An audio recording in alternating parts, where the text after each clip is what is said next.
다큐멘터리 역사를 찾아서 제497편 신학을 창제하다. 주상전하납시오.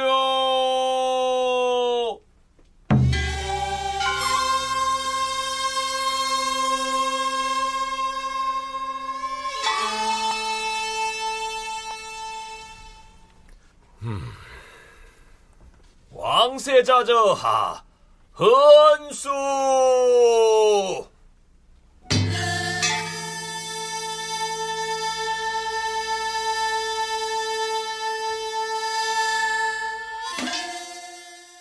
의정 헌수.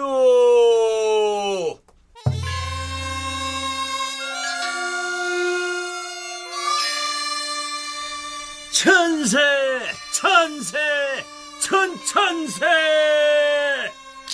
천세 천세 천천세. 세종 14년 서기론 1432년에 회례학이 완성됩니다. 이 회례학이란 대신들이 한자리에 모이는 의식에서 연주하는 예악을 일컫습니다. 이보다 앞서 세종 13년에 조회 때 사용할 조회악이 정비돼서 그해 정월의 조회의식에서 처음 연주되는데요. 박연은 물론이고 신료들 역시 회례의식에서도 옛 주나라 음악을 복원한 악만을 사용하려고 한 데 반해서 국왕인 세종은 향악을 사용해야 한다고 주장합니다. 결국 맹사성 등의 절충으로 전반부는 악을 사용하고 후반부에서는 향악을 배치하는 쪽으로 정리가 되죠. 세종 13년 8월 중국 사신을 맞이하는 사신회례에 사용할 음악에 대해서 세종과 맹사성이 주고받은 대화를 소개하자면 이렇습니다.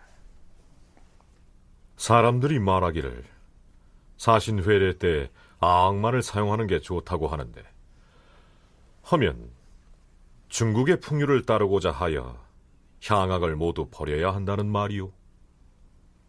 과인의 생각으로는 그것은 단연코 불가한 일이오. 전하의 하교를 듣고 보니 과연 그러하옵니다. 어찌 향악을 아예 모두 버릴 수야 있겠사옵니까? 악도 버리지 않고 향악도 버리지 않겠다는 것인데, 그럼 둘 다 회례악으로 쓰자는 말이오. 전하, 회례의식의 전반부에선 먼저 악을 연주하고 후반부에서 향악을 겸해 쓰는 것이 옳다고 사료되옵니다. 이렇게 해서 회례의식에서 연주되는 총 20곡 중에서 임금이 입장할 때, 왕세자가 절할 때, 왕세자가 헌수할 때, 여러 신하들이 절할 때 등의 경우에 연주하는 10곡은 박연이 주축이 돼서 복원한 옛 주나라 음악인 악으로 연주하고요. 임금에게 6번째 잔을 올릴 때부터 의식이 끝나고 임금이 퇴장할 때까지의 10곡은 향악으로 연주하는 방식으로 절충이 이루어진 것입니다. 이것은 순전히 세종의 의지 때문에 그렇게 된 것이죠. 숙명여대 전통문화예술대학원 송희진 교수의 얘기 들어보시죠. 이 회례악으로 악을 쓰게 되는 것이 이제 자리를 잡게 되자 많은 사람들이 그게 옳다고 여기고, 그 전에 향악을 쓰던 여러 행사에도 악을 쓰자는 건의들이 있게 되자 그렇게까지 할 건 없다. 그 음악에 맞는 곳이 있을 것이고 그 전에 해왔던 것을 한꺼번에 버릴 수 없다. 중국 것을 쓰자 하고 향악을 다 버릴 수는 없다. 이런 주장들을 계속 하시는 거죠. 네, 지금이야 국악 취타대가 있어서 국가의전에서 서양 음악과 우리 전통 음악이 함께 사용되고 있지만, 가령 1960년대나 70년대만 해도 외국의 원수를 맞이하는 의전에서 국악을 사용한다는 것은 상상하기가 어려웠겠죠.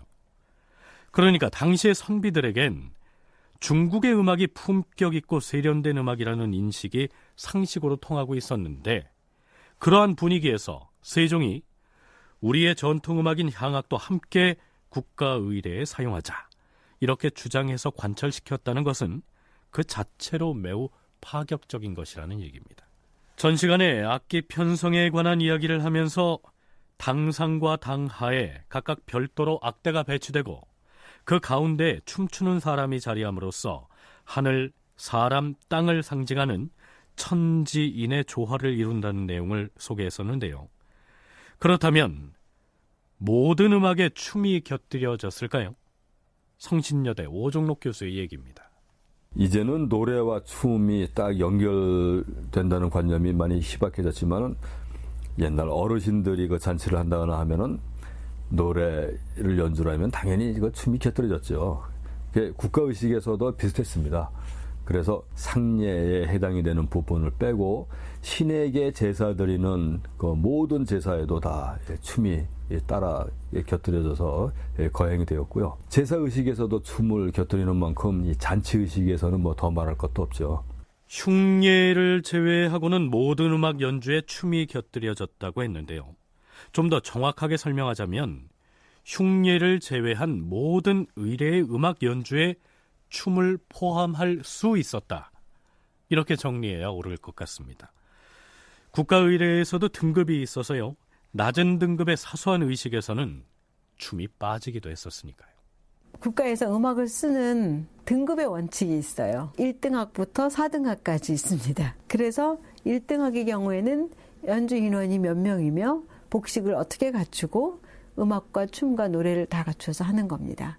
4등학의 경우 무는 빠지고 뭐 이런 겁니다. 그래서 이 음악과 노래와 춤을 갖추느냐, 온전히 갖춘 것은 큰 예약인 거고 적게 갖춘 것은 작은 예약인 것입니다.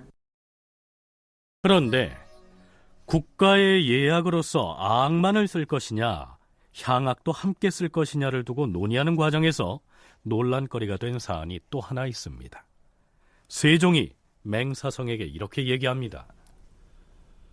사람들이 입을 모아서 말하기를 사신회례에 여악을 쓸 수 없다고 하는데 만약 여악을 없애고 남자 악곡만 연주해서 그것이 좋게 볼만하다면 모르겠거니와 음률에 맞지 않는다면 어찌할 것이오. 그리고 춤추는 사람들의 경우도 문무를 추는 이들과 무무를 추는 이들의 복색이 중국과 같지 않은 듯한데 무턱대고 중국의 풍류를 쓰고자 하여 향악에서 오래 써온 여악을 버려서야 되겠소? 여기에서 여악이라고 하면 궁중에서 연회를 베풀 때 글자 그대로 여성이 악기를 타고 노래 부르고 춤추는 것을 말합니다. 그 역할을 맡아 한 여성은 바로 기녀들이었습니다. 고려시대에는 이것이 문제가 되지 않았지만 조선 건국 이후에 유교를 중시하다 보니 내외 분별이 엄격해진 사회 분위기 때문에 이 여악이 자꾸만 문제거리가 된 것이죠. 세종 12년 7월 28일 좌부대원 김종서가 아뢰었다. 주상 전하, 예약은 나라를 다스리는 큰 근본이옵니다. 그런 까닭에 음악을 살펴보면 그 나라의 정치를 알 수 있다고 하였사옵니다. 우리나라의 예약은 중국과도 견줄 만한 것이므로 옛날에 중국 사신들이 왔다가 우리나라의 예약이 갖추어져 있음을 보고 그 아름다움을 칭찬하였사옵니다. 하오나 중국 사신들이 못마땅하게 여긴 것이 있사옵니다. 그들이 무엇을 못마땅하게 생각했다는 것이오? 여악이옵니다. 여악이라 하였소? 예, 전하. 그들은 우리 예약에 여악이 섞여 있는 것을 좋지 않게 여겼사옵니다. 소신의 생각으로는 악이 비록 바르다고 하더라도 여악을 폐하지 않으면 그 음악을 바르다 할 수 없을 것이옵니다. 이번에 왔던 중국 사신들이 비록 본받을 것이 없는 위인들이오나 그래도 연회할 때 신에게 말하기를 아니, 점잖은 예언에서 어찌 기생들로 하여금 연주하고 춤을 추게 한단 말인가? 우리 중국 사람들은 여악을 매우 천하게 여기는 바이다. 그렇게 흉을 보았사옵니다. 공자께서 나라를 다스리는 법을 말씀하실 때 반드시 음란한 소리를 추방해야 한다고 하셨사오니 이는 곧 성인이 징험을 보인 것으로서 여악을 악과 섞을 수 없음은 너무나 명백한 일이옵니다. 신이 아첨하기 위한 것이 아니옵니다. 소신의 생각으로는 오늘날의 정치가 안정되고 예약이 성하여 좋은 일이오나 오로지 여왕만은 고치지 아니하고 누습을 그대로 따르고 있사오니 이를 혁파하지 아니하신다면 후세에도 본을 보일 만한 것이 없게 될 것이옵니다. 사실이 이러함에도 전하께서 군신이 같이 연회하는 자리에서 여학을 연주하게 하시고 혹은 사신을 위로하는 연회에서도 여학을 쓰시게 하시니 이는 대단히 불가한 일이옵니다. 비옵건대 크게 용단을 내리시어서 오랫동안 쌓인 비루한 풍습을 개혁하여 유신의 미를 이룩하시옵소서. 그 뜻은 가상하오. 허나 여학을 쓴 것이 어제 오늘의 일이 아니고 그 유래가 오래됐는데 이를 갑자기 혁파해버리고 남자 악공들만으로 노래하고 춤추게 한다면 아마도 음률이 맞지 않아서 서로 어긋남이 있게 될 것이오. 그러기 때문에 가벼이 고칠 수는 없는 것이오. 하오나 여학의 누습을 그대로 두는 것보다는 차라리 음률에 어긋남이 있을지라도 연습을 열심히 하여 완숙되기를 기다리는 것이 옳사옵니다. 경의 말은 지당하오. 그러나 태종 때에도 이미 이와 같은 논의가 있었는데 한두 대신들이 이러기를 토풍이 없을 수 없다고 하여 혁파하지 않았던 것이오. 우부대원 남지 역시 아뢰기를 여학의 폐단이 특히 서울보다는 외방에서 더욱 심한 사실을 들어 폐지를 주장하였으나 임금이 듣지 아니하였다. 세종은 신료들의 여학 폐지 주장을 토풍을 들어서 반대합니다. 이 토풍이란 예로부터 내려오는 전통과 풍습을 말합니다. 세종이 고려시대로부터 전해오는 향학을 중히 여기는 것과 같은 맥락이라고 이해할 수 있겠죠. 일부 그 엄격한 유교 관점에서 적어도 예의연에서는 군신연에서는 혹은 뭐 이런 중요한 사신연 같은 데서 여학이 없어야겠다. 이것은 맞지 않는다. 이런 주장을 하는 것이고 세종은 어찌다 없을 것이냐 하는 이제 관점으로 그런 의견을 막죠. 그러나 세종은 막을 수 있었습니다. 그런데 연산조 이후로 중종 이후로는 왕권이 약해지고 그다음에 연산이 워낙 이 향락을 많이 했기 때문에 국왕이 여학을 보는 것은 향락으로 간주됐기 때문에 금지돼서 실제로는 있었으나 공식적으로는 없는 존재가 돼버리는 거예요. 음악에 여학이 끼면 향락이 될 수 있다는 인식이 있었다. 이런 얘긴데요. 그뿐이 아니라 조선시대의 음악을 보는 시각이 조금은 복잡합니다. 국가에서 음악을 바라보는 관점이 매우 이중적입니다. 하나는 국가에서는 단 하루도 음악이 없을 수 없다. 음악이 없으면 사람들의 마음이 침체하여 폐색되고 화통하지 않아서 우울에 빠져버리기 때문에 안 된다. 화기를 이룰 수 없다. 하루라도 음악이 없을 수 없다. 이렇게 얘기합니다. 또 한편으로는 임금들이 신하들로부터 공격을 받으면 내가 언제 음악 좋아하는 거 봤느냐. 나는 음악을 좋아하는 사람이 아니다. 이렇게 답변하는 게 나옵니다. 태종실록의 기사 한 토막을 살펴볼까요?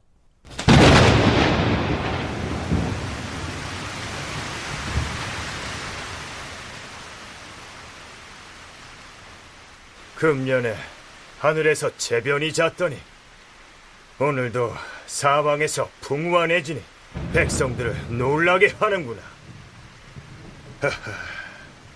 여기저기서 산이 무너지고 바닷물이 넘쳐서 죽은 자가 심히 많다 하니 모두 과인의 부덕한 소치로다. 전하!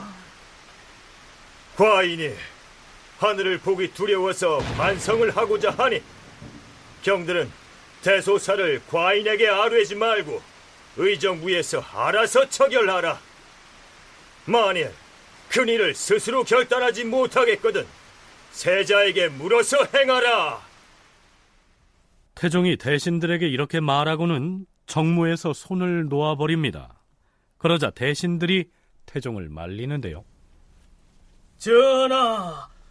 자고로 군주가 제변을 만나면 반찬 가짓수를 줄이고 음악을 정지하며 잘못된 정사를 바로 잡아싸우나. 자, 천둥, 벼락, 산사태, 수재 등의 재변이 닥쳤을 때 금주령을 내리고 상차림을 검소하게 하는 것이야 그렇다 쳐도 음악을 금한다, 이 말은 좀 뜻밖이지 않습니까? 그러나 이러한 내용은 조선 왕조실록에 자주 나타납니다.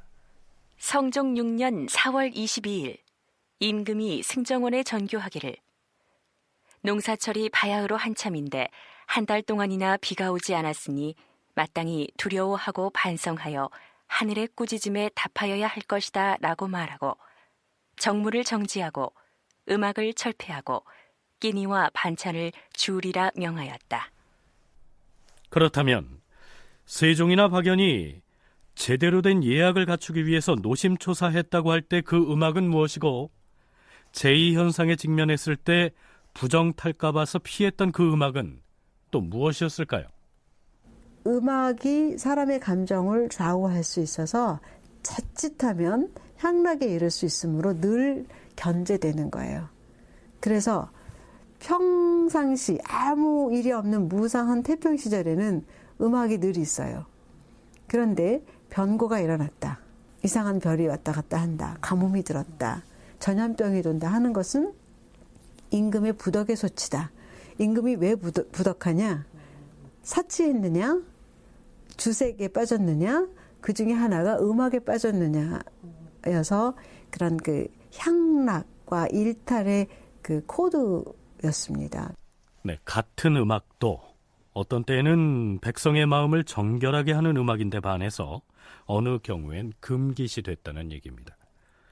더구나 당시 신료들 중에서 상당수는 아무리 품격 높은 음악이라고 할지라도 거기에 여성이 춤을 추거나 연주하는 여악이 끼이면 부정한 것으로 여겼던 것이죠. 그러나 세종은 남달랐습니다. 세종 17년 3월에 관습도감에서 명나라 사신을 위한 연회가 열렸는데요. 전하, 이번 중국 사신을 위해 베푸는 연회에서는 모두 남악을 사용토록 하시옵소서. 명나라 사신에게 베푸는 연회에 그대로 여악을 쓴다면 이는 아니 될 일이옵니다. 마땅히 종래의 습속을 개혁하고 한결같이 중국의 제도를 조차 여악을 쓰지 않도록 하시옵소서. 이때 세종이 뭐라고 했을까요? 이랬습니다. 여악을 쓰는 것은 고려 때부터 이어져 온 우리의 풍속이니 이번 중국 사신을 위한 연회에서도 여악을 그대로 쓰라. 자, 지금부터는 세종의 음악 업적 중에서 가장 빛나는 업적이라 할 만한 신악 창제에 관련된 내용을 살펴보기로 하죠. 여기에서 신악이란 글자 그대로 세종이 새로 만든 음악을 일컫습니다. 우선 신악의 내용과 그 목적이 무엇인지 오종록, 송혜진 두 교수의 얘기를 먼저 들어보시겠습니다. 세종은 조선 왕실의 어떤 권위, 특히 그 명황제하고는 좀 다르지만 여튼 나름대로 하늘의 명, 천명을 받아서 개창한 왕조다 하는 것을 드러내기 위한 그런 수단으로서 여러 악곡을 지어가지고 이제 연주를 했는데 이것들이 다 세종 제2만렵에 몰려 있는 거죠. 그래서 세종 제2만렵에 그런 악곡들을 만들어서 연주를 하고 그러면서 조선의 위상을 좀 높이고자 했습니다. 우리는 왜 건국을 새로 했으며 어떻게 건국하는 과정에 노력했는지, 그리고 그것이 백성들에게 어떤 영향을 주는 것인지를 공감하고 싶은 겁니다. 그렇게 하고 싶은데 악그 형식으로는 다 표출할 수가 없는 거예요. 이 신학창제 이전에도 수보록, 몽금척, 수명명 등등의 악 형식의 작품을 통해서 전 왕들의 공덕을 치하했습니다. 근데 그것으로는 마음을 다 펼칠 수 없다고 생각한 거예요.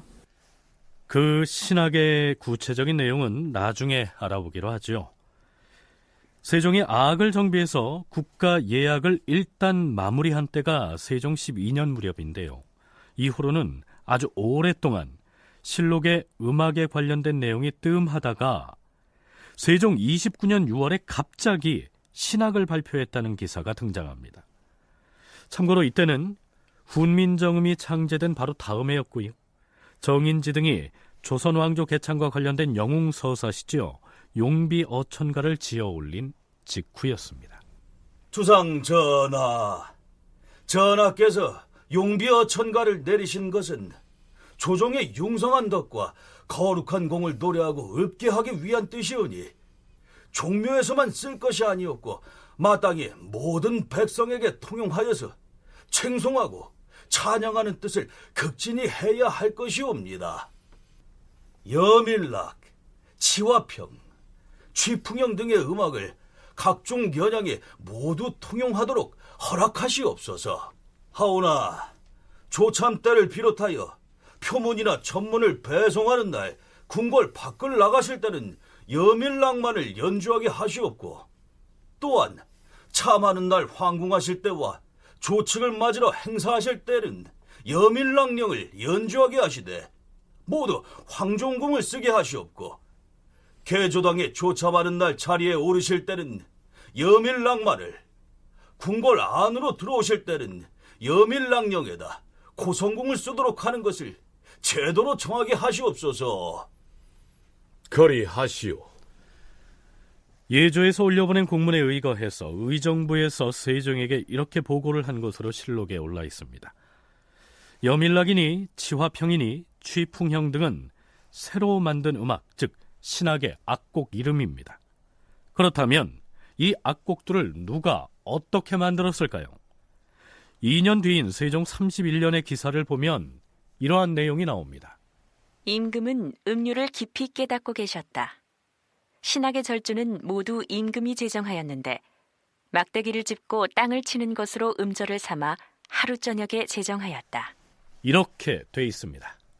세종이 이제 아악을 완성해서 일단락 마무리하고 그것을 여러 이제 국가 의례에 이제 사용하면서 매우 조용합니다. 그러니까 세종 7년부터 세종 12년까지의 실록에서는 음악 기사가 수시로 나오고 임금과 신하들의 대화가 많이 나오다가 15년이 지난 후로는 음악 기사가 별로 나오지 않아요. 그러다가 갑자기 예고 없이 세종 29년 6월에 왕이 신학을 반포하는 형식으로 등장합니다. 깜짝 놀랄 일이었고 그 실록을 자세히 보면 사관으로서도 이 일을 기록하는 사관으로서도 너무 뜻밖의 일이라 세종이 막대로 땅을 짚어서 음률을 맞춰가면서 하룻밤에 지었다는 그 곡목들을 나열하자면 이렇습니다.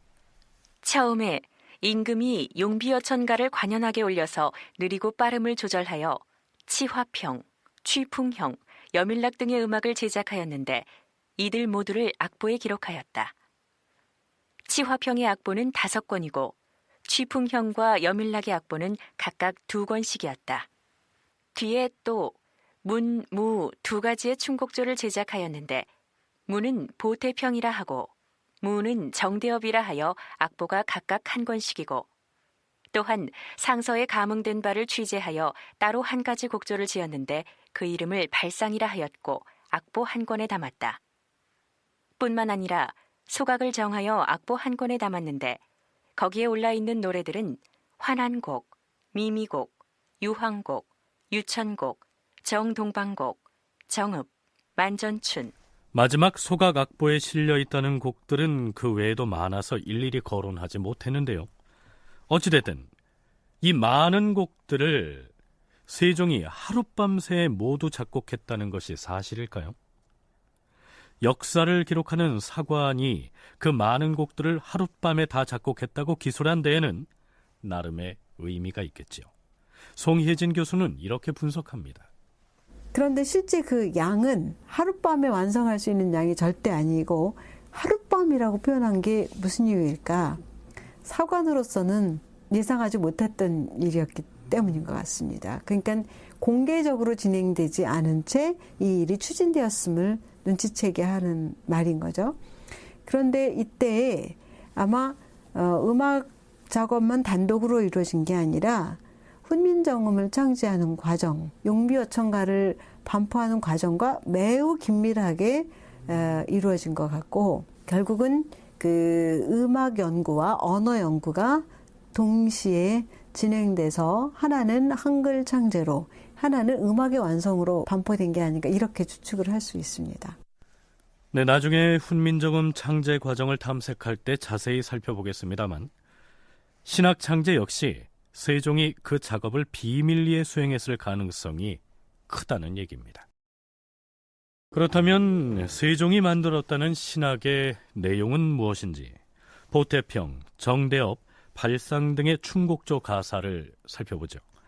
국왕인 세종을 1인칭으로 해서 쓰인 가사인데요.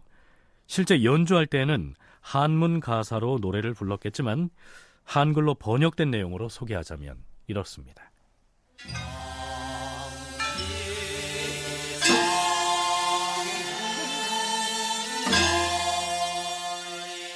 보태평의 충곡조는 조상의 문덕을 밝힌 것이니 대저 하느님의 명을 받기는 쉽지 아니하매 덕이 있으면 흥하나니 높으신 우리 여러 성구님들께서 크게 아름다운 명을 받으시어 신령하신 계획과 거룩하신 공업이 크게 나타나시도다.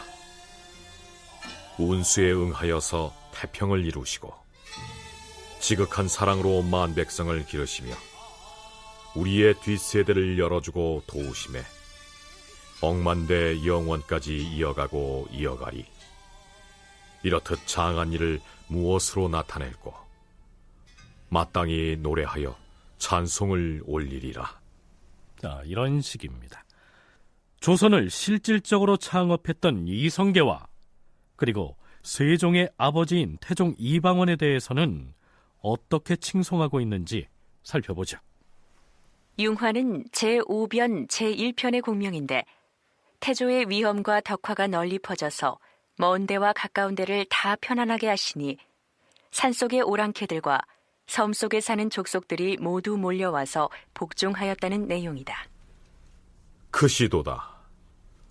거룩하신 태조께서 그 덕을 밝히시와 사랑으로 안위하고 의리로 복정시켜 덕화가 남과 북에 널리 퍼지니 먼 섬의 족속들과 산속의 오랑캐들이 면목을 깨끗이 고쳐 모두 몰려와 따르도다. 산 넘고 물을 건너와 보물을 바치면서 사방에서 모여드니 빛나는 생명들이 가까운 데와 먼 데까지 모두 편안하고 조용하였다. 제6변의 제1편은 공명이 승강인데 태종이 정도전의 반란을 평정하자 나라 사람들이 세자가 되기를 청하였으나 태종이 공정왕에게 굳이 사양하였다는 내용이다. 크시도다. 우리 거룩하신 아버님께서 큰 계획으로 사직을 보전하셨네. 위태함을 혁파하여 평안하게 하옵시니 여론과 인심이 따르게 되었네.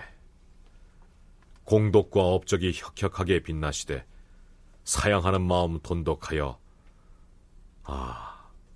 인심이 더욱 돋아오셨네. 그러나 이윽고 하늘의 명령을 어기지 못하시어 마침내 옥자에 오르셨도다. 천명을 받으시어 용상에 오르시니 억만세 길이길이 백복을 누리시리. 제7변의 제1편은 창휘인데 태종이 위태롭고 의심스러운 때를 당하여 명나라에 들어가 사실을 보고하니 천자가 융숭한 예로 대우하였다는 내용이다. 천자가 성을 내면 풀 수가 없는지라. 크시도다. 거룩하신 아버님께서 선대의 영위를 염려하심에 몸소 수고를 어찌 꺼리시랴. 먼 길 다니시니 몹시 바쁘셨네. 사실을 보고함이 이미 분명하니 충의와 정성이 밝히 드러났도다. 천자도 기뻐하시니 빛나도다. 용광이시여. 네, 앞에서 이방원이 자리를 양보했다는 공정왕은 이방원의 형이지요. 정종을 일컫습니다. 어찌됐든 보태평이라는 이 음악은 그 내용이 대개 소개한 바와 같습니다. 그 다음에 정대업은 그야말로 태조 이성계에 대한 영웅담이죠. 이성계가 신기에 가까운 무예로서 홍건적은 물론이고 나아추 세력과 왜구를 물리쳤다는 내용. 또한 요동정벌에 나섰다가 대의를 앞세워서 회군했고 태조의 위엄과 덕행을 시기해서 해치려는 정몽주를 없앴으며 대마도 정벌에 나서서 왜구를 소탕하게 명했다는 내용 등으로 이야기가 이어집니다. 앞에서 소개한 보태평, 정대업은 회례의식에서 춤을 출 때 사용하는 반주음악입니다. 이 외에 세종이 태조의 창업 공덕을 칭송하기 위해서 장작했다는 종합적인 형태의 연주곡을 복례의라고 하는데요. 송방송이 쓴 세종대왕의 음악 업적에 대한 역사적 재조명이라는 논문의 일부를 인용해서 설명하면 이렇습니다. 세종실록 140권부터 145권까지에 수록된 복례인은 전인자, 진구호, 여민락, 치화평, 취풍형, 후인자, 퇴구호 등의 7곡으로 구성되었다. 이들 중 여민락, 치화평, 취풍형의 악곡은 모두 조선왕조의 건국에 관한 서사시 125장으로 구성된 용비어천가의 가사를 바탕으로 하고 있다. 전인자는 관현악으로 연주된 일종의 전주곡이고 후인자는 후주곡에 해당한다. 진구호와 퇴구호는 모두 사원절구의 발행으로 구성된 한시인데 그 한시를 기녀들이 노래로 불렀던 것이다. 그러니까 세종이 만든 신학의 곡들은 대개 용비어천가의 가사에 곡을 붙인 것이라고 보면 되겠죠. 오정록 교수는 상왕이던 태종이 사망한 이후부터 세종이 음악에 지대한 관심을 기울인 궁극적인 목표는 용비어천가 등을 통해서 선조의 공덕을 칭송하는 데 있었다. 이렇게 설명합니다.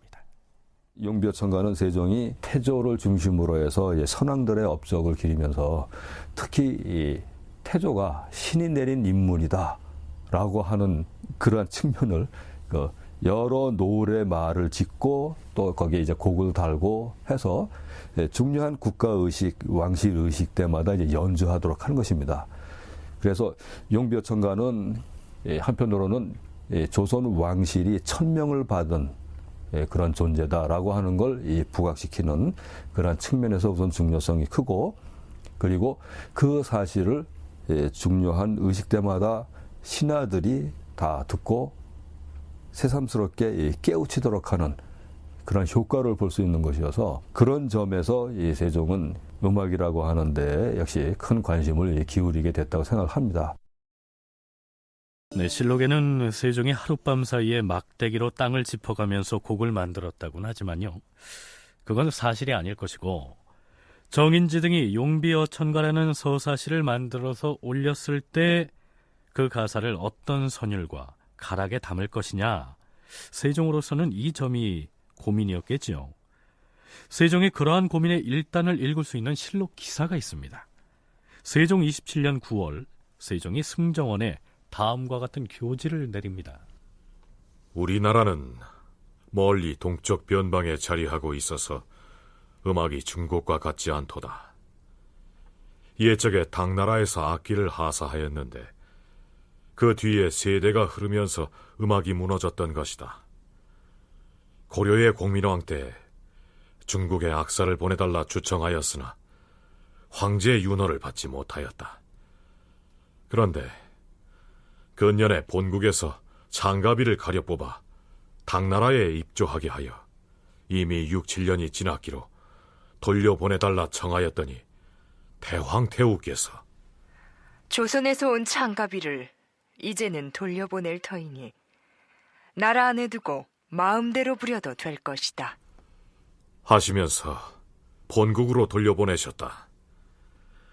그리하여 이제 용비어천가의 가사에다 관현악을 입히고자 하여 장가비로 하여금 당하게 맞추게 하였는데 그 장가비가 당나라의 음률을 털어는 잊어버리기도 하고 혹은 잊지 않은 것도 있으나 노랫소리가 본국의 음악에 부합하지 않았도다. 다만 춤을 추는 모양만은 볼만하였다. 지금 과인이 병이 있어 궁중의 칩거에 있으므로 음악 듣기를 좋아하지 않으나 우리 조선의 음악을 중국의 선율과 합하게 하여 그 모양과 소리를 익힌다면 과인이 들어보아야겠다. 그 장가비에게는 옷, 일섭씩을 상으로 지급하라. 여기에서 나오는 창가비란 노래를 부르는 여자 종을 일컫습니다. 그러니까 노래 잘 부르는 여종 몇 명을 명나라에 보냈는데 그녀들이 돌아왔으니 신분이야 비천한 여자 종이지만 요즘식으로 말하자면 음악 공부를 하러 떠났던 유학생 소녀들이 돌아온 셈이죠.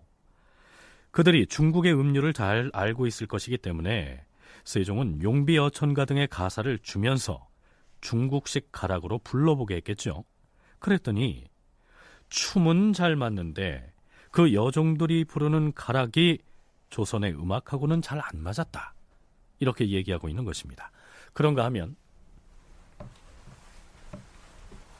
전하, 예조에서 좋은 술 50병과 소, 양, 기러기, 오리, 고기 등을 진상하여 싸웁니다. 그래. 그렇다면 과인이 강령전으로 갈 것이니 창기와 제인들을 불러서 용비어천가를 연주하게 하도록 준비를 시켜라. 예, 전하. 하오면 용비어천가는 어떤 방식으로 연주를 하는 것이 좋겠사옵니까? 용비어천가를 연주하되 향악과 당악을 관현악으로만 연주하고 노래는 부르지 말게 하라. 분부대로 거행하겠사옵니다, 전하. 자, 이렇게 가사 없이 기악 연주로만 감상하는 등 여러모로 실험을 해봤던 것이죠. 세종이 신학을 만드는 데 참여했던 인물은 수양대군이었는데요. 세종은 그에게 기생 수십 명을 데리고 가서 악곡을 익히도록 시키기도 합니다. 이렇게 해서 드디어 신학이 완성됩니다. 송혜진 교수는 이 신학의 악곡이야말로 절묘한 융합으로 탄생한 것이라고 얘기합니다. 국가 의전 의례 음악으로서의 품격을 유지시켜 줄 수 있는 아악의 형식을 채용합니다. 그런데 그 형식에 담을 노래는 선율, 가락은 고려 향악에서 가져옵니다. 그것은 조선 사람들이면 누구나 알아들을 수 있는 친근한 멜로디입니다. 그러니까 아악의 형식에 친근한 선율을 결합시킨 겁니다. 그리고 궁중음악으로서의 장엄함을 표출할 수 있도록 악기 편성을 향악과 당악과 아악을 고루 쓰게 되는 겁니다. 그러니까 아주 이상한 복합체였을 것 같아요. 조선 사람으로서는 너무도 이상한 생소한 그런 그 결과물이었을 것 같은데 그것이 이제 오랜 세월 연주되면서 오늘날과 같은 예술음악으로 정착이 된 거죠. 고려의 향악의 가락에다 아악과 당악이 가미됐고 또한 가사는 직접 지어서 붙였으니 중국의 음악, 즉 아악만이 격조 높은 음악이라고 여기고 있었던 당대의 선비들에게는 참으로 생경하게 들렸겠죠. 그런데 바로 그 음악이 자리를 잡아서 유네스코 인류 무형문화유산으로 등재된 지금의 종묘제례악으로 전승된 것입니다. 흥미로운 것은 세종 스스로가 그 음악을 새로울 신자의 신학이라고 명명을 했다는 점입니다. 세종 31년 12월 10일 종친들과 문무 이품 이상 등의 관원에게 연회를 베풀었는데 종친들은 시여소에서, 문무 이품 이상의 관원은 의정부에서, 삼품 당상관은 예조에서, 60세 이상의 원로들은 기로소에서 잔치를 열어주었다. 또한 승정원에서 잔치를 베풀 때 임금이 말하였다. 모두 들어라. 드디어 과인이 그대들에게 신학을 내리니 마땅히 마음껏 즐겨라. 자, 연회가 열리는 곳에 기생과 악공들을 보냈으니 치풍형과 여밀락, 치화평을 각각 연주하게 하라. 이것이 신학이니라. 신학을 연주하라.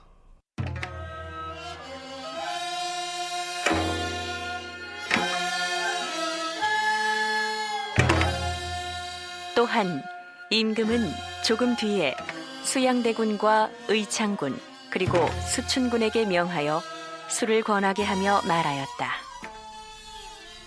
옛날 우리 태조께서는 의안군에게 명하여 여러 승지들에게 술을 권하였고, 태종께서는 효령군과 과인에게 명하여 여러 대원에게 술을 권하게 하셨다.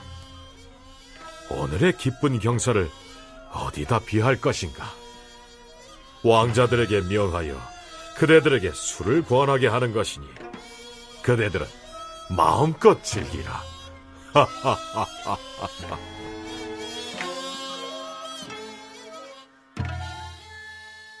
연회는 밤이 새고서야 파하였다. 건국을 위해서 애쓴, 또 건국 이후에 정치하느라고 애쓴 선조들의 공덕을 보다 친근감 있게 생생하게 전달할 그런 그 선율이 필요했던 거죠. 그것이 이 신학의 요체이고, 그렇게 완성해 놓고 이것은 아학도 아닙니다, 이전에 있었던 향학이나 당학도 아닙니다 라고 하고 새로운 신자를 딱 붙여서 신학이다 이렇게 본인이 명명한 겁니다. 그래서 신학이 완성이 된 것이고, 그것이 이제 세조 때의 국가의 제사 중에 제일 중요한 종묘제사에 쓰이게 됨으로써 종묘제례하게 되는 것이죠. 그러니까 이때 만들어진 신학은 바로 종묘제향에 쓰인 것이 아니고요, 수양대군 시절에 세종의 신학 창제를 도왔던 세조 때에 가서 비로소 종묘제례학으로 사용됐다, 이러한 얘기입니다. 세종 31년 10월 3일 의정부에서 세종이 만든 신학과 관련해서 이러한 내용의 계문을 올립니다. 주상 전하, 종묘의 제양과 조예와 그리고 공식 연회의 음악으로 전조의 잡성을 엮어 넣는다는 것은 심히 타당하지 못하옵니다. 지금 새로 정한 여러 음악들과 이전에 쓰던 구악 중에서 쓸만한 여러 소리들을 다시 잘 살펴서 선정하게 하시옵소서. 그렇게 하여 선정된 음악이라 하더라도 연습을 충분히 하게 하시옵소서. 신학에 전조의 잡성이 섞여 있다. 이 말은 세종이 만든 신학에 이전 왕조, 즉 고려의 소리가 섞여서 국가의례에는 쓸 수가 없으니 다시 편성하라는 얘기입니다.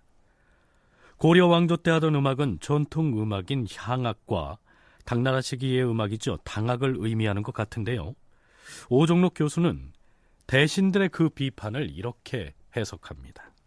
이 전조의 잡성이라고 할 때 이제 전조는 이제 고려 때의 것인데, 고려 때부터 이 당악과 향악을 악에 섞어가지고 연주를 했던 것이죠. 그래서 고려 때처럼 여러 가지 악이 아닌 다른 소리들을 넣지 말자라고 한 것인데, 실제로 당악이 핵심적인 그 어떤 타겟 목표물이 아니고 향악이 목표물이라고 봐야 되는 것이, 당악은 차츰 이 향악에 그 융합이 돼가지고 향악화하고 있습니다. 당악이라고 하는 것은 벌써 당나라 때 건너온 것을 모델로 해서 송 때 들어온 것들까지이고, 그 뒤에 원이 있었고 이제 명이 들어서고 한 것이기 때문에 옛날 중국의 노래들이고, 이제는 이제 운명이 다 끝난 그런 음악들이어서 실질적으로 이제 향악이 중심인 것이죠. 그러니까 대신들이 전조의 잡성이 섞여서 곤란하다는 말은 얼핏 들으면 고려시대에 쓰던 향악과 당악을 다 문제 삼고 있는 것처럼 보이지만, 이 시기에 이르면 당악은 그 존재감이 희박해져 버렸기 때문에 사실은 세종이 국가 예약에 향악을 편성한 것을 겨냥한 말이다, 이러한 분석이죠. 결국엔 세종도 신료들의 의견이 그러하다면 그리하도록 할 것이다, 이렇게 수긍을 합니다. 신하들 생각으로는 세종 때 완성된 아학은 중국 주례에 근거하여 만든 훌륭한 완성품인 거예요. 그것으로 국가 의례를 한다는 건 너무도 당연한 거고 고상하고 중요한 것인데, 왜 하필 중요한 종묘제사에 그 고상하고 중요하게 평가되는 아학을 쓰지 않는 것입니까? 그리고 잡성을 섞였다라고 하는 거는 파름악기가 아닌 당악기나 소악기가 섞였다는 것이고, 그 다음에 노래하는 곡조가 중국 아악 악조가 아니라 우리가 듣기에 유행가 같은 가락으로 연주하는 겁니다. 그러니까 품격이 없다고 느끼는 것이죠.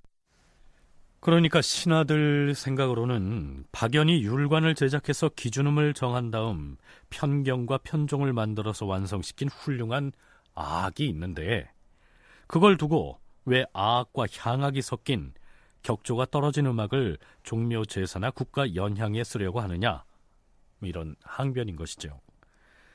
세종 31년 12월 세종은 신학의 존폐 여부를 의정부와 관습도감에서 논의하도록 지시합니다. 아악을 신학으로 모두 바꿔서 쓰지는 못할 것이나 이번에 만든 신학은 조선 왕실 조정의 공덕을 형용하였으니 결코 패할 수 없는 것이다. 의정부와 관습도감에서는 함께 이를 잘 관찰하여 그 가부를 말한다면 과인이 마땅히 그 의견을 받아들여서 고칠 것이다. 자, 이번에는 세종의 음악 치적을 얘기할 때 빠뜨려서는 안 될 한 가지를 짚어보겠습니다. 세종이 신학을 작곡하면서 독창적으로 만든 악보지요. 정간보 들어보셨죠?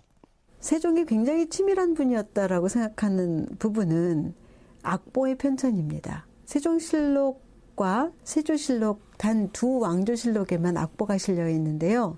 그 양으로 볼 때 세종실록이 압도적으로 우세합니다. 136권부터 137권까지가 아악보이고요. 그 다음에 그 소각보들이 포함이 되게 되는데, 아악보는 중국식 기보법을 따랐기 때문에 큰 차이점이 없습니다. 약간 차이가 있지만, 그런데 그 뒤에 세종이 작곡한 음악부터는 완전히 새로운 기보법으로 수록이 됐습니다. 그 기보법이 칸을 이용한 악보다. 그래서 오늘날 정간보라고 합니다. 아마도 세종은 신학을 만들면서 그것을 기록할 방법을 두고 박연 등의 측근과 이러한 논의를 했겠죠. 전하, 모두 기록하여 싸웁니다. 아니, 조금 전에 고쳐 만든 복례의 중에 치화평 악곡을 벌써 모두 악보에 기록했단 말인가? 그러하옵니다, 전하.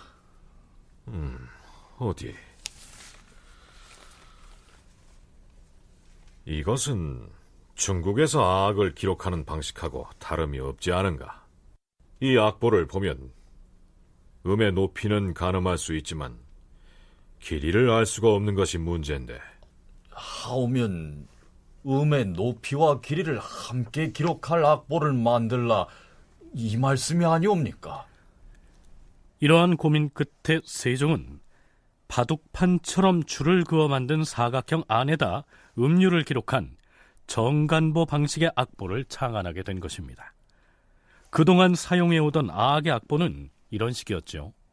음악을 기록하기 위해서는 음의 높이와 길이를 표기해야 됩니다. 그래서 우리가 보통 악보를 콩나물이라고 하잖아요. 그럼 콩나물이 꼬리가 몇 개냐에 따라서 음의 길이가 다른 것입니다.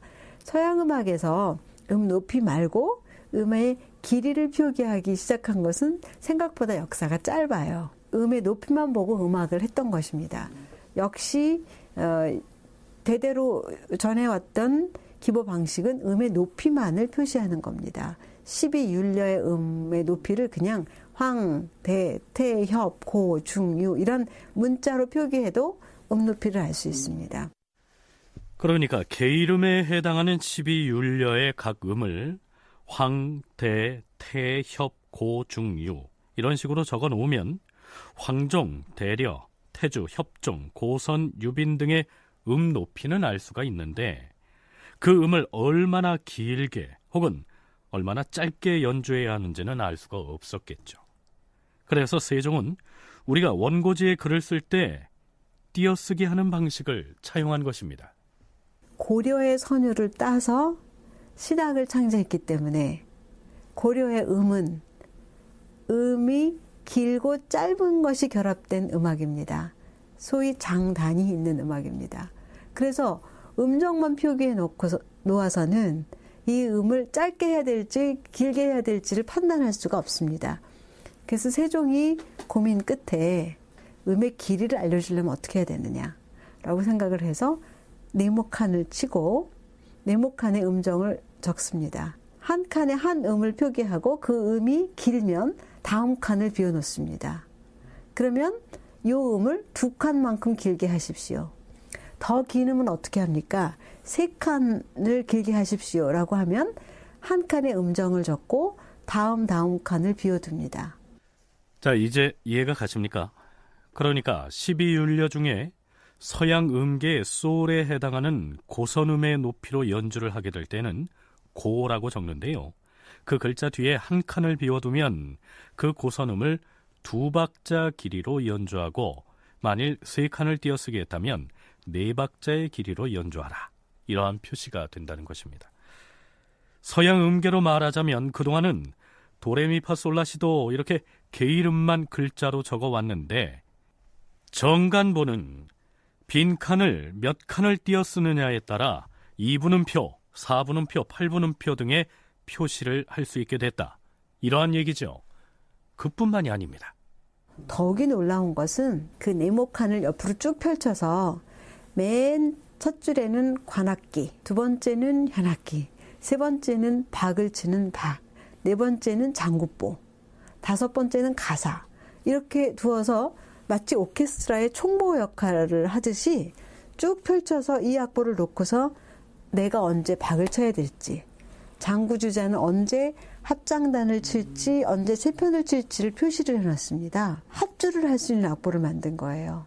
이것이 세종실록 악보가 가지고 있는 놀라운 점이고, 그것을 완성해서 악보로 만들고 인쇄해서 책으로 펴냈다는 것은 대단한 업적인 것입니다.